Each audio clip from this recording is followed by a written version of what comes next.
할렐루야, 좋은 아침입니다. 오늘은 로마서 12장 3절에서부터 9절까지의 말씀을 통해서 은혜 아니면 이라는 제목을 가지고 함께 주신 말씀 은혜 나누기를 원합니다. 오늘 본문은 사도 바울을 통한 하나님의 말씀으로 특별히 로마 교회를 향하여 말씀하시는 아주 중요한 처방전과 같은 말씀이죠. 그런데 참으로 안타까운 것은 일반적인 많은 설교자들과 자료에서는 교회가 아닌 어떤 개개인에게 해당되는 겸손해라라든지 교만하지 말라라고 하는 어떤 기독교 윤리나 도덕적 개념의 말씀으로 전해지고 있다라는 사실입니다. 하지만 분명히 말씀드립니다. 오늘 본문 말씀은 단순히 개인의 성품에 대한 개안이나 개화를 목적으로 하는 말씀이 아니죠. 오늘 말씀은 교회, 즉 분열되는 정말로 찢어져지는 공동체를 다시 하나 되게 하는 하나님의 말씀, 처방의 말씀이라는 사실을 꼭 기억하시기를 바랍니다. 그렇다면 여기에서 한 가지 질문이 자연스럽게 떠오르게 되죠. 왜 로마 교회는 이런 말씀을 들어야만 했던 것일까? 사실 우리가 잘 아는 것처럼 로마 교회는 사도 바울이 세운 개척한 교회가 아닙니다. 정말 놀라운 하나님의 은혜로 말미암아 그 은혜 가운데 세워진 교회였죠. 특별히 그 교인들의 구성을 보면 정말로 당시로 봤을 땐 너무나 특이한 교회였습니다. 로마라고 하는 지역적 특색, 국제적인 도시였기 때문에 가능하다라고 하는 의견들도 있지만 이 유대인들과 이방인들이 함께 어우러진 지금의 개념으로 본다면 멀티컬처럴 처치, 다문화 교회가 바로 로마 교회였습니다. 그러나 이것은 굉장히 센세이셔널한 충격적인 연합이었죠. 절대 함께 할 수 없었던 사람들의 공존이었기 때문입니다.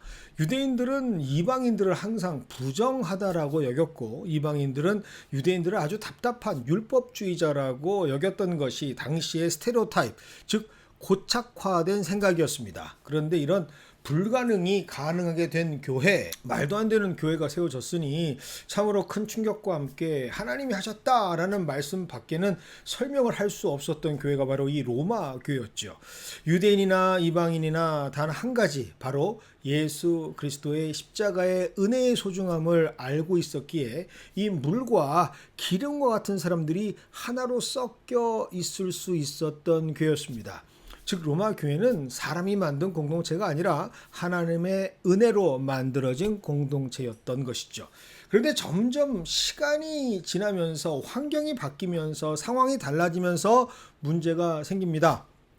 그리고 먼저 유대인들이 자신을 드러내기 시작합니다. 우리 유대인은 원래부터 하나님의 백성들이었다라고 주장하기 시작합니다. 그리고 이 유대인들을 향해서 이방인들도 반격을 시작하죠. 무슨 소리인가? 지금 이 교회를 이끄는 핵심 세력을 보아라. 우리 이방인들이 아닌가? 이것은 하나님께서 우리에게 맡기셨다라는 명백한 증거다라고 반박을 합니다. 갑자기 서로의 자리에 대해서 주장하기 시작한 것이죠. 서로의 권리에 대해서 주장하고 그것이 합당하다라고 그렇게 나를 세우기 시작합니다. 그 이유, 근본적인 이유가 무엇이었던가? 그것은 바로 그들에게서 은혜가 사라졌기 때문입니다. 이것이 너무나도 명백한 영적인 원리죠. 하나님의 교회는 은혜가 사라질 때 자기의 자리를 주장하게 되고 권리를 주장하게 되고 그때 교회는 흔들리기 시작합니다.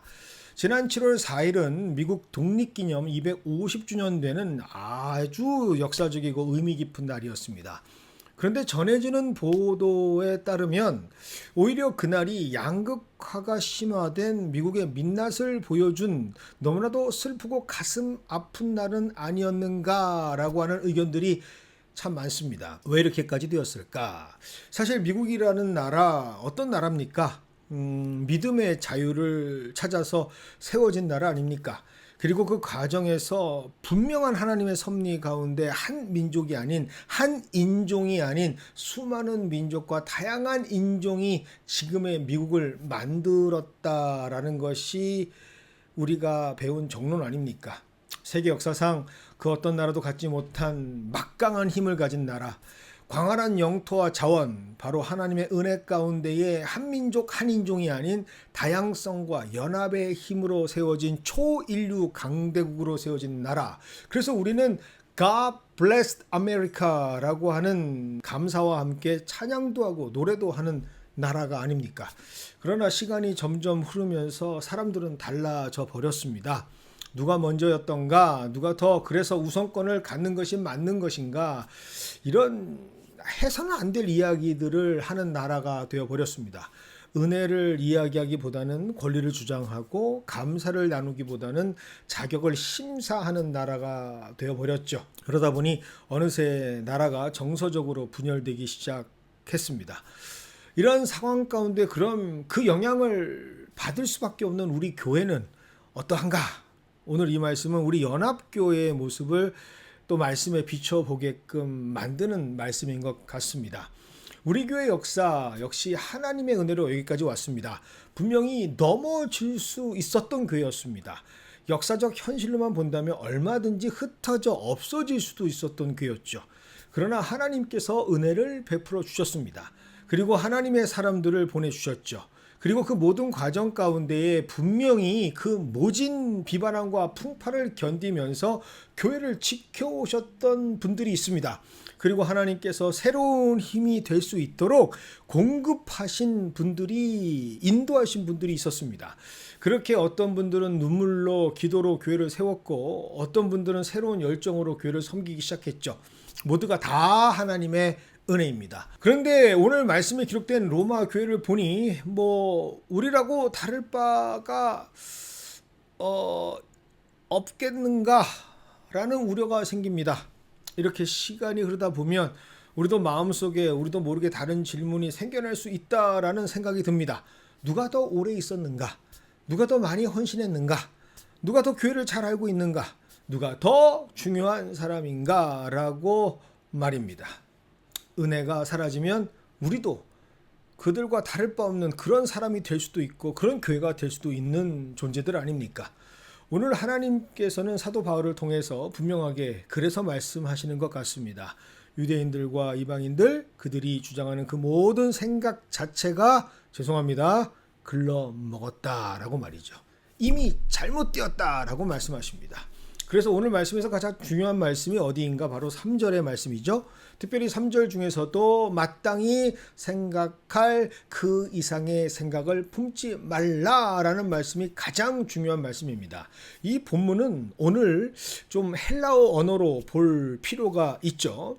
메 휘페르 프로네인 파르호데인 프로네인이라고 하는 그 원어로 우리가 봐야 할 필요가 있습니다. 직역을 해보면 마땅히 생각해야 할 것 이상으로 생각하지 마라 라고 하는 말씀이 됩니다.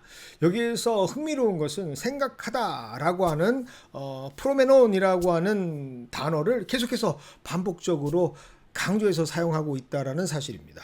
우리말 성경에서는 잘 드러나고 있지 않지만 사도 바울은 의도적으로 생각이라는 단어를 계속해서 반복하면서 언어적 유희를 통해 강조하는 것이 있습니다. 그것은 바로 생각해야 한다. 두 번째는 그러나 지나치게 생각해서는 안 된다. 세 번째는 바르게 생각해야 한다라는 것을 강조합니다. 다시 정리해서 말하면 그래 당신들이 나름대로 이렇게 생각할 수는 있겠지. 그런데 말이야 지나칠 정도로 과도하게는 생각하지 말어. 올바르게 생각해야 할 거야.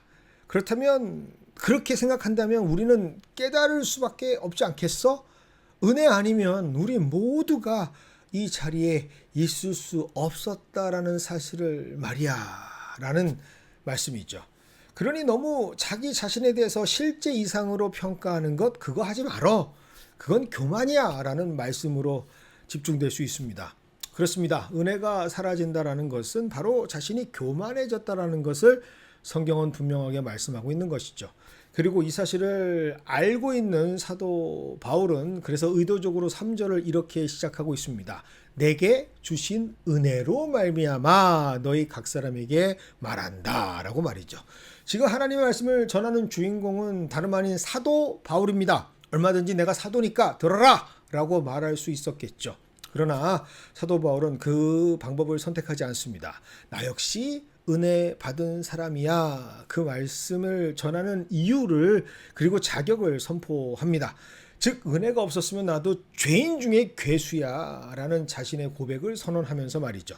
이것이 바로 오늘 이 아침에 우리에게 필요한 성경적 원리입니다. 은혜를 기억하는 사람은 절대로 자신을 자랑할 수가 없습니다.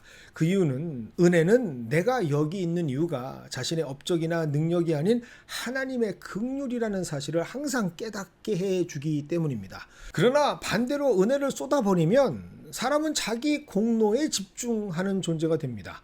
그리고 자연스럽게 보상받기를 원하죠.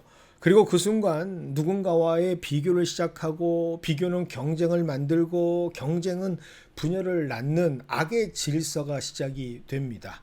이것이 바로 결정적인 로마 교회의 문제였죠. 사실 교회의 문제는 행동보다 생각이 있습니다. 사람은 생각하는 것만큼 행동하는 존재이기 때문이죠. 자신을 실제보다 크게 생각하면 사람은 어김없이 다른 사람을 작게 봅니다. 자신을 특별한 존재라고 생각하면 다른 사람을 섬기는 것보다 인정받기를 원하는 존재로 변화되죠. 그리고 봉사보다 박수를 원하게 되고요. 사역보다 권력의 자리를 원하는 존재가 됩니다. 오늘 하나님께서도 사도 바울을 통해서 말씀하시는 지나친 생각이 바로 이러한 인간의 교만과 착각이라는 생각으로 기인되는 그러한 역효과죠. 이것을 가장 잘 아는 존재가 바로 사탄이기에 그는 창세기 3장에서 그 교만과 착각을 불러일으키는 달콤한 말로 하나님의 형상을 닮은 사람들을 유혹했던 거 아닙니까? 너희가 하나님과 같이 될 것이다 라고 말이죠. 교만은 언제나 자기 자신을 하나님의 은혜보다 크게 보게 만들고 시작하게 합니다. 이것을 설명하기 위해서 사도 바울은 몸 이야기로 화제를 전환시키죠. 눈은 손보다 중요하지 않다라고 말입니다. 손은 발보다 우월하지 않다고 말입니다. 즉 모두가 다 필요한 존재다라는 것에 집중하게 만듭니다. 교회도 그렇습니다. 누군가는 가르치는 데 은사가 있고 누군가는 기도하는 데 탁월합니다. 누군가는 주방에서 섬기는 데 정말 능력이 출중하고 누군가는 위로하고 구제하는 데 큰 일을 감당하는 제격인 사람들이 있습니다. 이런 분들을 우리가 겉으로는 알 턱이 없죠. 보여지지 않으니까요. 그러나 중요한 사실은 이 모두를 하나님께서 사용하신다라는 사실입니다. 그래서 몸에는 자랑할 지체가 있어서는 안 되고 몸에는 필요한 지체만 있다라는 것을 성경은 강조하고 있습니다. 그리고 마지막으로 하나님께서는 사도 바울을 통해서 은사 이야기를 마치고 난 이후에 하나에 집중하게 하십니다. 그것이 바로 오늘 본문 말씀 9절입니다. 사랑에는 거짓이 없나니 악을 미워하고 선에 속하라. 자, 갑자기 결론을 사랑으로 맺습니다. 모든 은사는 사랑하기 위해 주어진 것이기 때문이죠.